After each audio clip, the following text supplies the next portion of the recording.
ಸುಮ್ಮನೆ ಬಿಡಿ ಅದು ಆಯ್ತು, ನಾನು ಹೇಳಿದ್ದೀನಲ್ಲ.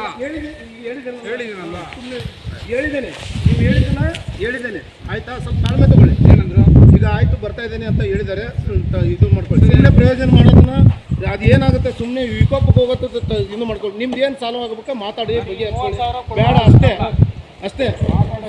ಸುಮ್ಮನೆ ನೋಡಿ ಕಾಪಿ ಎಲ್ಲ ತೊಗೊಂಡೋಗಿ ಅದಕ್ಕೆ ಹಾಕಿ ಸುರಿದ್ರೆ ಬರುತ್ತೆ. ನಿಮ್ದು 30,000 ಬರುತ್ತಾ? ಸುಮ್ಮನೆ ಬಿಡಿ. ಸುಮ್ಮನೆ ಮತ್ತೆ ಇದು ಮಾಡ್ಕೊಂಡು ಈಗ ಈ ಹಿಂದಗಡೆ ನಮಗೂ ತೊಂದರೆ, ನಿಮಗೂ ತೊಂದರೆ, ಅವ್ರಿಗೂ ತೊಂದರೆ. ಈಗ ನೀವೇ ಇದ್ಬಿಟ್ಟು ನೀವೇ ಕಣ್ಣಲ್ಲಿ ನೋಡ್ಬಿಟ್ಟು ಎಸಿದ್ರೆ ನಾವೇನು ಮಾಡಂದ್ರಿ ಅಂತ ನಿಂತ್ಕೊಂಡ್ರೆ ಆಗಲ್ಲ ಅದು. ಬಿಡಿ ಸಾ, ಹೇಳಿದ್ದೇನೆ ಬಿಡಿ, ಬರ್ತಾರೆ. ಯಾಕೆ ಸುಮ್ಮನೆ ಪದೇ ಇದು ಮಾಡ್ತೀರಾ? ಬಿಡಿ, ಹೋಗ್ಲಿ ಬಿಡಿ ಸರ್, ಬಿಡಿ ಸಾ. ಏನು ಅಷ್ಟು ಇದು ಮಾಡ್ಕೋಬಾರ್ದು ಸರ್. ಈಗ ಬೆಕ್ ಟಿವಿ ಕರ್ನಾಟಕ ಯೂಟ್ಯೂಬ್ ಚಾನೆಲ್ಗೆ ಈಗಲೇ ಸಬ್ಸ್ಕ್ರೈಬ್ ಮಾಡಿ. ಧನ್ಯವಾದಗಳು.